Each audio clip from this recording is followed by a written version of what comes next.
Want to use WhatsApp on your device without a SIM card or real mobile number? In this video, I will guide you step by step on how you can do that. The first thing you want to do is open the WhatsApp on your device.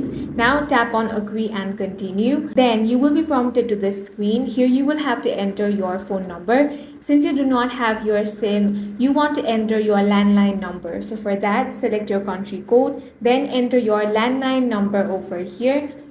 Then tap on the next option. When SMS verification fails, you want to choose call me or voice call after the timer expires. Answer the automated call, note the 6-digit code and enter it in WhatsApp. And then you're all set, even though no SMS was ever received. If this method does not work, then the second way is to use a virtual phone number app. For that, head over to Play Store or App Store. Now you want to search for any reputable and trusted app such as Text Now or Second Line.